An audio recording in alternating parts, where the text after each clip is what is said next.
আসসালামু আলাইকুম। কেমন আছেন? আমি তো আলহামদুলিল্লাহ ভালো আছি। বরাবরের মতো ব্লগটা শুরু করলাম। আজকে শুক্রবারের দিন। তো সকালে উঠে বাজারে গেছি, তোর বাবা সকালে 8টার দিকে চলে গেছে দোকানে। তো আমারই বাজার করতে হবে, তো আমি হালকা পাতলা বাজার করে নিয়ে আসছি। এখানে টমেটো, সিম আনছি, টমেটো আনছি, বেগুন আনছি, শাক আনছি, ধনে পাতা, তারপর কাঁচামরিচ, তারপর ছোট ছোট লাল আলু, আর কি আনছি, এগুলা নিয়ে বাজার করে নিয়ে আসছে। মটরশুঁটি, মটর, সেই এই যে লাউ, কুমড়ো শাক, আলু, এটা দিয়ে শুটকিতে রান্না করব। তো বাজার গুছায় কাটাকুটা ডাটা দিয়ে পাঙ্গাস মাছ রান্না করব। গরুর তিল্লি বোনা করব আমার জন্য। মাছ বেশি রান্না করব না, 3 পিস। পেঁয়াজ টেস কেটে রেখেছে, এখন কাটাকুটা করে তারপর রান্না করতে যাব। এখন আজকে শুক্রবার, রান্না হচ্ছে, তোর বাবা বিকালে এসে পড়বো, তো রান্না টান্না করবো। তো বাজার থেকে আসার সময় মেয়ের জন্য চকলেট কেক নিয়ে আসছিলাম, 30 টাকা করে পিস। তো এটা আনছি, পরে এটা মেরে দিছি, মেয়ে খাইতেছিল। তাই আমি এখন ঘর গোছাবো। তো ঘরটা গোছায় টুসায় যাবো, ঘর দুয়ার গোছায় টুসায় রান্না করতে সব কাইটা কুইটা রেডি করে রেখে আসছি। আগে ঘর দুয়ার গোছায় ফার্নিচার টার্নিচার মুছে টুসা তারপর রান্না করতে। তো ও বাবা আসতে দেরি আছে, তো আসতে দেরি কাজ করতে হবে। তো অনেকগুলো কাপড় চোপড় দিছি, সাথে দিয়ে আসছি। আজকে 2বার গেছি, 2বার আসছি। ছাদে গেছে আর আইসি। তো ঘর দুয়ার গোছানো শেষ, ওই যে কমপ্লিট করলাম, ঘর গোছানো শেষ। তো আমাদের রুমটা একটু দেখাবো আর মেয়ের রুমটা একটু দেখাবো। সংসারের টুকটাক কাজ থাকেই। তো আপনি যদি চান পরিপাটি করে রাখার জন্য আপনার ঘর, আপনার পরিপাটি, আপনার ছোট্ট একটা ঘর, কিন্তু আপনি যদি সাজায় গুজায় গোছায় গাছায় রাখেন, তা আপনার ঘরটা দেখতে সুন্দর লাগবে। যেমন যা আছে আলহামদুলিল্লাহ, তাতেই যদি আপনি সুন্দর করে সাজিয়ে রাখেন, দেখবেন অনেক সুন্দর লাগে। যাই হোক, আমার ছোট্ট একটা ঘর যা আছে আলহামদুলিল্লাহ, আমি পরিপাটি রাখার চেষ্টা করি। তো এটা হচ্ছে আমার রুম, আমার আর বাবার রুম এটা। আর মেয়ের রুম হচ্ছে পাশের রুম। এটার মেয়ের রুম হচ্ছে, আমার মেয়ে থাকে বলতে মেয়ে পড়াশোনা করে, খেলাধুলা করে। তো ওর জিনিসপত্র এখান থেকে, খেলনা টেলনা থাকে, তো ও ওই রুমে থাকে, আমিও মাঝে মাঝে আসি পড়াশোনা করে। যাই হোক, এই তো গোছায় টোছায় রাখলাম।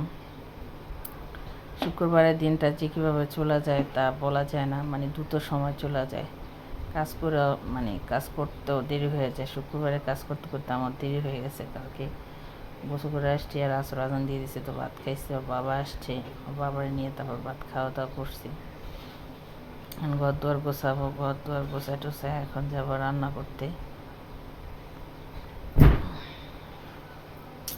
রান্না করতে যাব।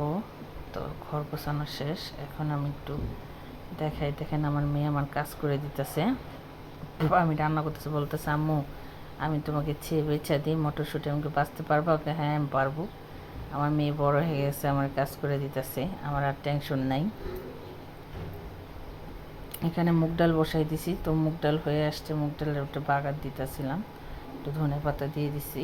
তো একটা একটা করে রান্না করতে গেছি 2টা পরে গেছি রান্না করতে করতে 3:30 4টার মতো বেজে গেছে। ডাল ডাল হয়ে আসছে। তো একটা সংসারে একটা মেয়ের কত কাজ দেখেন। তো বাড়তি কাজগুলো তো দেখাইলামই না। ঘর ঝাড়ু দেওয়া, ফার্নিচার মোছা, তারপর কাপড় চোপড় দেওয়া, 2বার 3বার ছাদে গেছি আসছি, তো ওগুলা তো দেখাইলামই না। তারপর তো আছে মেয়ের গোসল করা, খাওয়া দাওয়া, এটা সেটা অনেক কাজ, একটা মেয়ের অনেক কাজ থাকে।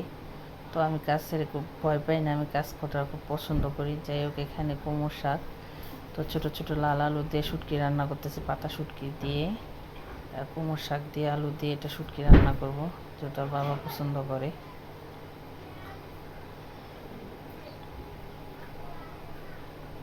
রমজানের কাজগুলো, যেহেতু মাহে রমজানের খুব কাছে আগে আসছে, তো রমজানে টুকটাক করে কাজ করতেছিলাম, যাতে রমজানে কিছু কাজ করতে না হয়, কত কষ্ট, বেশি কাজ করতে হয় না। রমজানে ইবাদত করব, আল্লাহ বিল্লাহ করব, নামাজ টামাজ পড়বো ইনশাল্লাহ, এটাই। কারণ বেশি বাড়তি কাজ করা যাবে না রমজান মাসে। তাই রমজানের আগে সব কাজগুলো একটু একটু করে গুছিয়ে রাখতেছিলাম, যাতে সমস্যা হয় না, তাড়াতাড়ি হয়ে যায়। যে এখানে মাছ ভাজতেছি 3 পিসই বেশি, কারণ যেহেতু মেয়ে খাবে 1 পিসও, বাবা খাবে না, আমি খাবো। আর এখানে সে গরুর তিল্লি বোনা করতেছি। আর বাবা এগুলা মানে পছন্দ করে না। আমার অনেক পছন্দ, গরুর ফ্যাপসা, তিল্লি, বুড়ি এগুলো অনেক পছন্দ, মাংসের চেয়ে বেশি পছন্দ করি।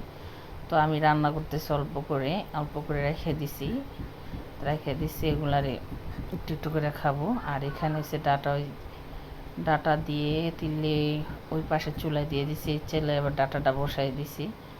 যদি 3টার মতো বেজে গেছে, বাবা চলে আসছে, তো আমি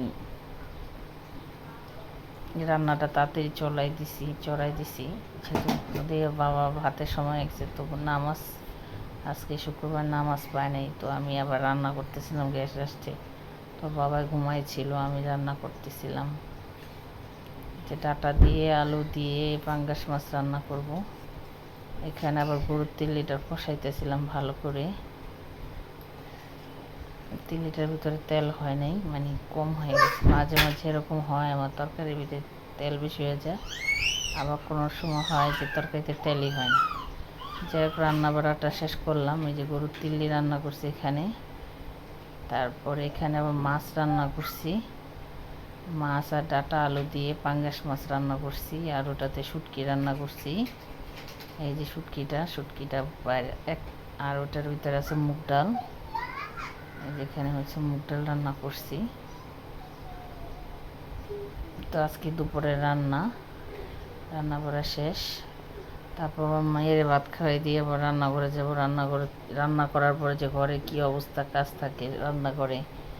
তো এই যে রান্নাঘরে এখন আমি মুছবো, চুলা টুলা ক্লিন করবো, রান্নাঘর মুছবো, তারপরে ঘর মুছবো, গোসল করবো।